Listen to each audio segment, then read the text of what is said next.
My Kraków video is supposed to be different. No cliches, no obvious places, no tourist nonsense. So naturally I started with all of it.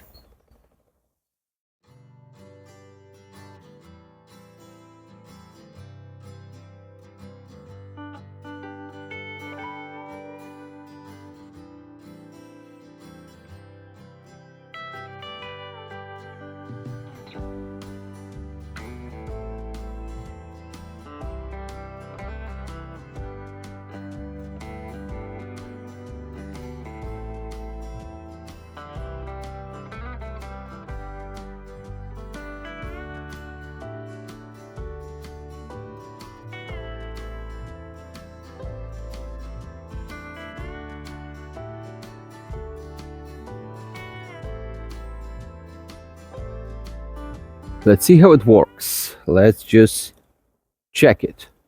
Right now, it doesn't look good in my opinion, but maybe I'm mistaken.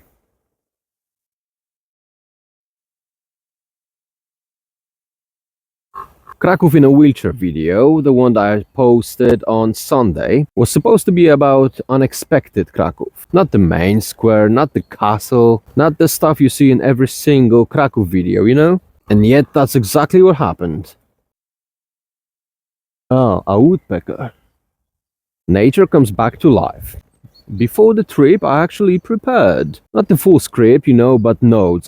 I took tons of notes about Kraków, about things I wanted to tell you. And my plan was simple. Skip the obvious part. Go deeper. Find some weird stories, hidden places. The things that nobody is talking about. And then I've made a mistake. Well, not really a mistake, but I wish things were different. Because, you know, since I was there, I needed to go to the main square, I needed to go to the castle. Well, not only needed, I wanted to.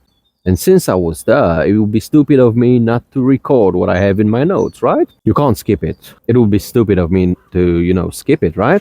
And I thought to myself, no problem, I just do those first, and then I'll move on, right? I just thought I'll do that interesting part later on, and that never happened. So what I posted on Sunday, it's not really an episode that I planned, it's the episode that happened. And somehow it's still 40 minutes long, even though when I was leaving the Kraków, I thought to myself, I literally have no material to post, like nothing. Nope. But it actually turned out to be good. I mean, if I filmed everything I planned, that episode would be like 10 hours long. No one would ever click it. So let's start with Hans Zimmer concert. Hans Zimmer, big arena, big music. Oh, a wonderful experience. Everything exactly as it should be, and on paper everything was accessible, which is always a promising start. Disabled bay by the entrance, lifts, everything flat, just as it should be. Huge toilets. However, right in front of me was a pipe.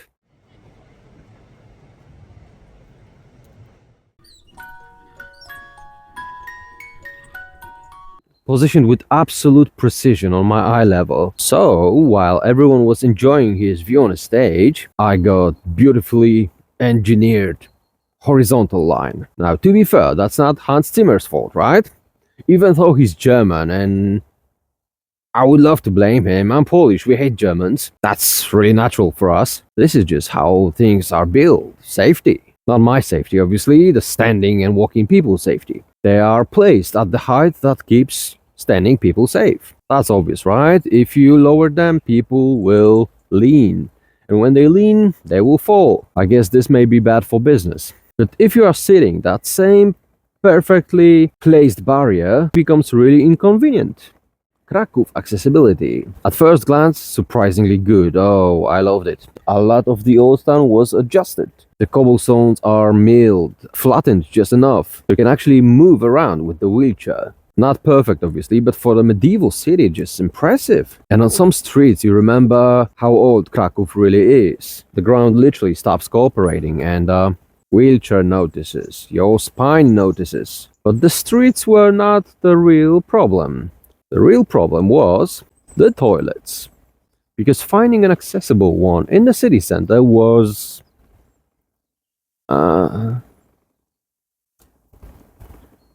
Every comparison I can think of is either political or will get me banned. So let's say it's hard. Most of them are downstairs, or too narrow, or technically there, but not really usable. And just to be clear, my wheelchair is not really enormous. It's like 57 centimeters wide, if I remember correctly. So if I don't fit, most people won't fit. But in a medieval darkness of Kraków, there was, however, one shining beacon of hope. And that's McDonald's. Once again, Americans had to save the Europe.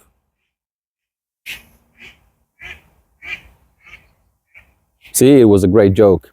Now, to be fair, it's not exactly and fully the city's fault. Those buildings are medieval. You can't really randomly knock down the wall and install a bathroom, especially modern one, an accessible one, because according to the regulations, it would be like massive one. So in a restaurant, for example, it means removing tables. And removing tables means removing customers, right? So I get it. From the business point of view, it's not really the best idea ever. But from my point of view, I gotta go McDonald's. And just to be fair with the city, they do have a public toilet. I discovered there is a public toilet when I returned home. And it's actually in the city center by the Sukiennice, lovely building in the center. And that would be extremely useful to know when I was there.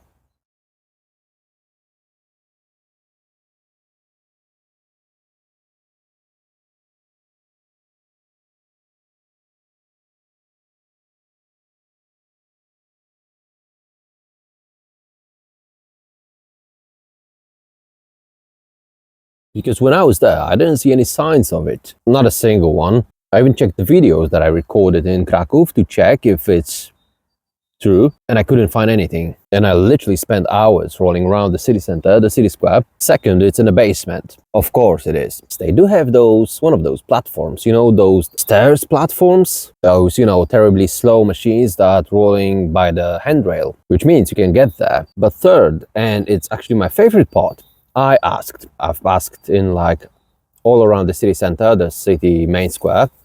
I've been to like 10, 20 places asking about the toilet, not only for myself, but for the kid as well. I needed to change Julian's nappy from time to time as well, right? So it's not only for me. And trust me, I was asking. No one mentioned it, no one. So the city center, the Rynek Główny, the main square has an accessible toilet. You just need to know about it before you travel. And let's return to Wawel Hill for a moment. As the name suggests, it's not flat, right? Now, a wheelchair person has like two ways to get to the top of that hill. The first one, it's the one that you saw on the camera in Kraków episode. Up the hill, so it's not for beginners. I would say reasonable surface, and yet steps at the end. And I didn't actually know there's another way. I only found out by the top. The guide told me. There is a second route, technically accessible, like no steps at the end, right? Just an uphill path. But off camera, I decided to check on it. I didn't take my backpack with me, and I was glad I've picked mine instead of this one. It's literally a horrible choice for a wheelchair person. The road is made of cobblestone, not really a milled one, which makes it 300 meters or even more uphill cobblestone road. The pavement to the side wasn't really a good choice either. It was just in bad condition. And I promise you, not a single wheelchair user on this planet looks at the cobblestone path as being uphill and thinks to himself, yes, that's the one. So despite the fact that my path ended up with steps, it was actually a better choice. If you made it to the end of my video, the Kraków one, you probably noticed some screen recordings of me trying to find a room for myself in Kraków. That's one of the first things I'm doing when going somewhere. For most of the people, it's quite simple. You go to Airbnb, Booking, whatever, find something reasonably priced. You're clicking a button and that's it, right? For me, it is not. First, I need a place that I can actually get into. It would also be lovely that it doesn't bankrupt me in the process. As you probably imagine, I'm not a millionaire yet, right? So I go to Airbnb, for example, and there's a filter, a very optimistic one. It says step-free entrance. I love pressing it. You need to try it. You let me know in the comments. Just pick a random place in the entire world. Yours, for example. Check yours. Pick some random dates and check how many places are in your area. And then tick the thingy, the box saying step-free entrance. Let me know if you have any, as Kraków has none. And it's not only this city, it's not only Kraków. It happens in most of the cities I'm visiting. This is actually very impressive in a worst possible way. So now, instead of just booking a place, I need to start an investigation. I'm opening the maps. I'm going to an Airbnb, place, dates, right? Number of people, opening the map, finding the most convenient place for me. And I start going through places one by one, starting with the cheapest options, right? As this part sadly hasn't changed. And then I need to carefully analyze the photos. I'm looking for at least hope for it to be accessible. Can I see the street level from the windows? That would mean it's on the ground floor. Is there a lift on a picture or maybe in a description? Or at least how many steps are into the place? Does the building looks like it predates electricity?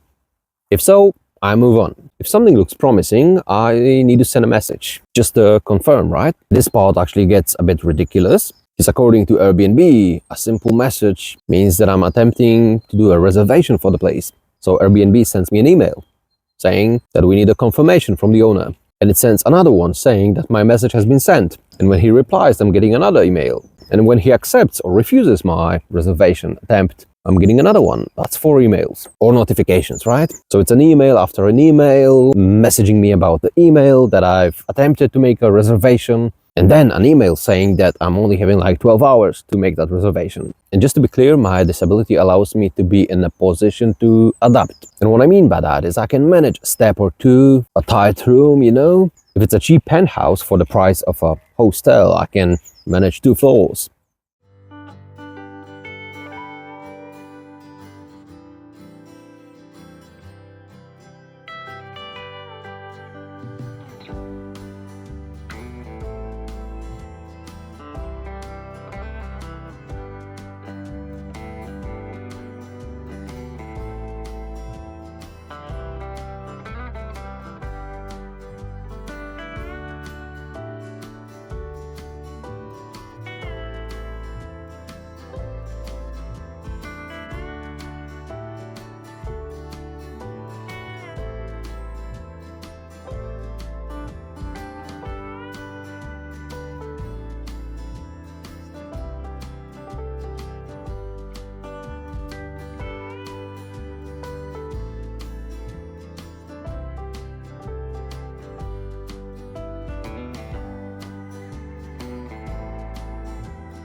So what should be a simple "how many steps do you have" by the entrance turns into a massacre. I swear, days, a procedure. To the point that I'm not even happy about the trip anymore. I'm not even excited. Just tired of spending hours on my phone. And after that, there's a part that no one even talks about, which is a disability tax. Because for many disabled people, traveling isn't only harder, it's just more expensive. You often need to bring someone with you. That's double bed in a hotel, double meals, double tickets. So everything costs more while simultaneously being harder to organize. This is just a fascinating combination. Now, if you watch my channel, you can tell that I'm quite independent. I can manage almost everything on my own, but many people cannot. In my video, there was also that booking part. But this time, the number of places was reduced to like 50, I believe. I was lucky this time in Kraków. It took me only half of a day to find myself a hotel, an accessible one, like 2.5 kilometers away from the city center. Usually I'm skipping hotels because these are just most expensive ones. But I paid around €100 for 2 nights. Turned out to be quite good. The distance was quite problematic, but I managed. But usually I'm not that lucky with my trips. Also, you may have noticed that I've changed the last video title. My previous trips videos were called "I Hate City Name", and I've changed it to "City Name in a Wheelchair". And I need to admit, I need to say that the previous idea wasn't probably the best one. Because first, I never hate the city that I'm visiting. I'm not going there to hate it, right? My idea was different. My idea was to find the worst possible spots in the city, to show to people how hard the travel in a wheelchair really is, you know? Inaccessible buses, trams, planes, metros, inaccessible places to sleep, horrible pavements, ridiculously bad streets, uphills, downhills, name it. And I wanted to show only those, you know? But first, not even me, not even I watch it. These are horrible videos. First, there's no value with them. They are just about nothing, to be honest. I swear to you, when I was editing those, that's the first and last time I was watching those videos. Because this one, it doesn't define the travel, right? There are places, history, legends, people occasionally. So why would I concentrate only on those bad spots if I can do everything in the same video and I can provide some value? So yeah, I hope this change is for good. City name in a wheelchair. This should do. Maybe somewhere in the future I'll discover a better idea, but for now, this will do.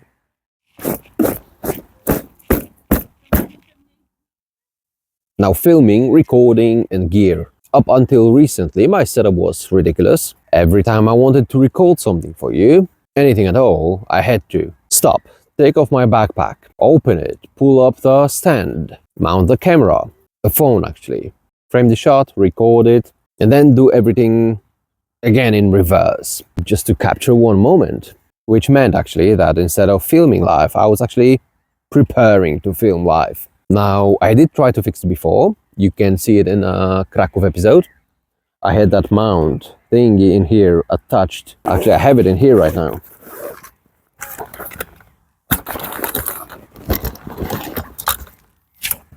No, I actually attached the phone with it. Never mind.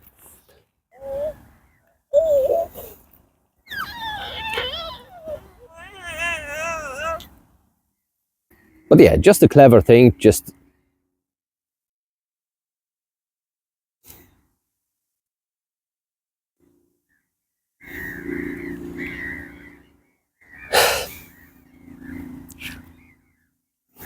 But basically a clever little thing that mounts the phone in here. And to be fair, for me as a disabled one, for a wheelchair person, that's just brilliant, I swear. Mount it once, record every time you want it. It's just there, ready. No setup required, that's just lovely. Switching an angle takes like 5 seconds, that's nothing. There's just one small problem with that, the angle.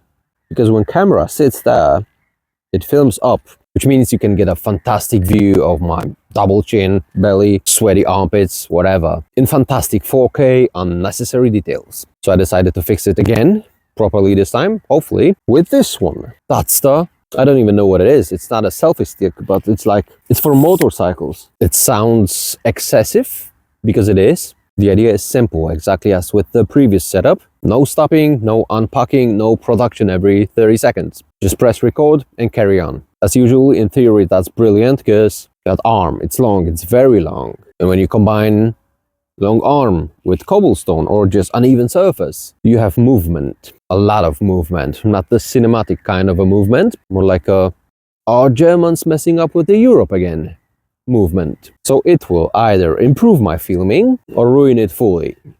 It's time for me to return home actually. Julian is there. We probably need to take him home. So I'll just finish my recordings tomorrow. And I'm running out of memory on my phone again. I don't even know how to fix it.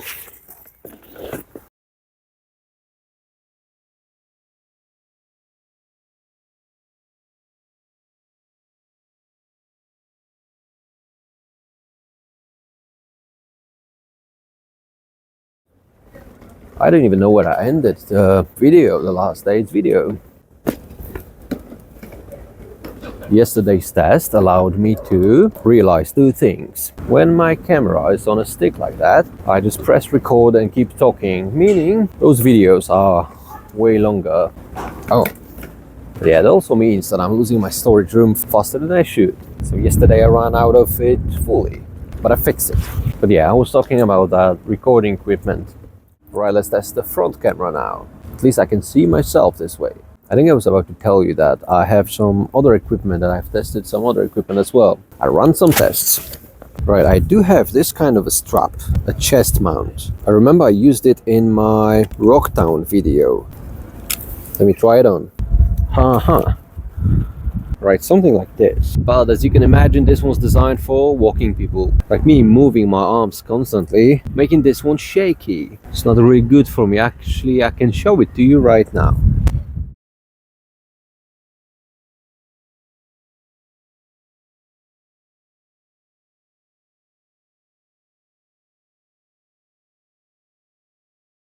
So I do believe, for now, I achieved my top form, recording top form. So yeah, that rubber band works as long as you don't move your arms too much. And that's not me, as you can probably imagine, right? The neck mount may be a good idea.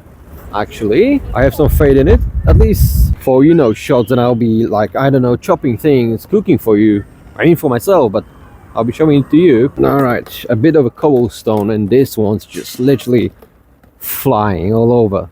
So yeah, I do think I achieved my max for now. The higher models with some proper stabilization, these are just ridiculously expensive. Like, I'm not even aiming for it. I think one more option for me to record from, like, you know, POV would be like meta glasses or something. But yeah, but these are just expensive. I'd rather not. Maybe somewhere in the future. I also briefly considered mounting my phone on a head, because this one's like the most stable part of my body. But first, that would look stupid. Second, I wouldn't see what I'm recording. So I bought this one, the neckband. Let me show it to you now.